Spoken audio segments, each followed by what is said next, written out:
इसमें जो है आप लोगों को विदित है कि एक पूरा एक रैकेट इसमें समझ पकड़ में आया था नकली रेमडेसिविर इंजेक्शन बनाने का, और उसी क्रम में जो इसके मुख्य आरोपी थे कौशल बोहरा, पुनीत शाह, सुनील मिश्रा और एक और कुलदीप, इसको जो है पुलिस रिमांड पे प्रोटेक्शन वारंट पे लेके आई है और 26 तक का ये रिमांड इनको पुलिस कस्टडी इनको दी गई है। पूछताछ इनसे की गई डिटेल में, और पूछताछ में इन्होंने ये बताया कि पुनीत शाह जो है डिस्पोजेबल ग्लव्स और इसका काम करता था ये, और इसके किसी मित्र ने कहा कि मेडिकल लाइन में यदि काम किया जाए तो बहुत पैसा है, और रेमडेसिविर इंजेक्शन यदि मिल जाए तो यदि अपन बना करके यदि कहीं से मिल जाए अपन को और अपनी उसकी सेलिंग करें तो बहुत पैसा बना सकते हैं। और तब इन लोगों ने, कौशल बोहरा और पुनीत शाह ने प्लानिंग करी कि एक जो है अपन को असली रेमडेसिविर इंजेक्शन मिल जाए तो हम उसको कॉपी कर सकते हैं। तो इन्होंने संपर्क किया, लेकिन ये बात आई कि जब तक आपकी कोरोना रिपोर्ट पॉजिटिव नहीं होगी और आपके पास वैलिड डॉक्यूमेंट नहीं होंगे तो आपको रेमडेसिविर इंजेक्शन नहीं मिलेगा। तो इन्होंने जो है एक फर्जी कोरोना पॉजिटिव की रिपोर्ट पुनीत शाह की तैयार करी और उसके आधार पे एक असली रेमडेसिविर इंजेक्शन लिया इन्होंने।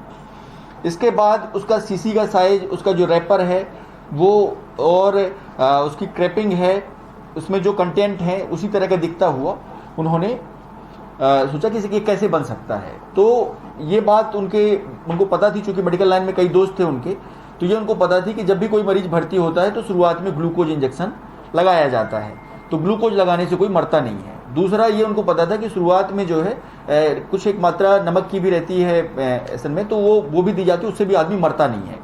तो इन्होंने जो है ग्लूकोज और नमक को मिलाकर के ऐसा तैयार किया, वो तैयार किया जो कि हूबहू जो है रेमडेसिविर की तरह दिखता था और जो कि आसानी से बिक सकता था। फिर इन्होंने अपना पूरा प्लान तैयार किया कि इसकी सीसी कहाँ से तैयार की जाए, इसका रैपर कहाँ से बनवाया जाए। तो इन्होंने मुंबई में जो है एक कंपनी है, वहाँ से इन्होंने सीसी का करवाया, सीसी का ऑर्डर दिया। तो शुरुआत में इन्होंने 3000 का ऑर्डर दिया था, लेकिन जो सीसी बनाने वाला उसने कहा कि 5000 से कम मैं नहीं बनाऊंगा। उन्होंने कहा ठीक है भाई 5000 बना दो। उसने 5000 सीसी इन्होंने शुरुआती दौर पे इन्होंने ली थी और रैपर छपवाए इसके, और इसके बाद इन्होंने इंजेक्शन करवाई। इन्होंने टोटल करीब ऑल ओवर इंडिया में जो अभी ये बता रहे हैं कि 5 से 6000 इंजेक्शन इन्होंने खपाए हैं। उनमें से 1200 इंजेक्शन मध्य प्रदेश में दिए थे, जिसमें 700 इंजेक्शन इंदौर में बेचे गए थे। सर ये कब से शुरुआत की थी फैक्ट्री की? ये इनका जो मुख्य काम है वो शुरू ही हुआ था, मतलब ये आप मान के चलें कि 18 अप्रैल के आसपास से। तो ये 20 के आसपास ये मतलब फुल फ्लैश में आए थे जब इन्होंने पहली खेप जो है यहाँ पे इंदौर में सप्लाई करी थी 20 के आसपास, और इसके बाद दूसरी खेप इन्होंने 26 को सप्लाई करी थी। और इस बीच में पुलिस ने जो है इनका जो नेटवर्क है उसमें से कुछ लोगों को पकड़ा, और जब नेटवर्क इस्टेब्लिश करना शुरू कर दिया तो उस पर फिर गुजरात पुलिस ने भी काम किया और इनकी फैक्ट्री पकड़ा गई। तो ये ज़्यादा जो है बना करके और बृहद लेवल पे ये नहीं कर पाए। सर 6 लोगों को एसटीएफ पुलिस ने दिया था पुलिस को, और संजय दूसरा का इंतजार किया जा रहा था, उससे कुछ पूछा था ना 6 लोगों इसमें जो है जो इसमें वैभव त्रिपाठी लड़का है, वैभव त्रिपाठी को सुनील मिश्रा ने 43 इंजेक्शन दिए थे। ये सुनील मिश्रा जब सामने आया तो हम लोगों ने वैभव त्रिपाठी और सुनील मिश्रा का आमना सामना कराया और ये बात बिल्कुल क्लियर है कि 43 इंजेक्शन दिए थे। इसके बाद इन लोगों ने, ये 5-6 लोग हैं जिन्होंने मिलकर के डिफरेंट जगह पे इंजेक्शन दिए थे, जिसको एसटीएफ ने पकड़ा था, और पकड़ने के बाद इनको उनमें 6 को इसमें आरोपी बनाया गया है। सर सुनील मिश्रा का इन दोनों जो आरोपी किस तरह का संबंध है? इसमें क्या था कि सुनील मिश्रा जो है डिस्पोजेबल का काम करता था, मतलब ग्लव्स बनाने का और ग्लव्स खरीदने बेचने का, इस टाइप का। तो इस माध्यम से वो संपर्क में आया था।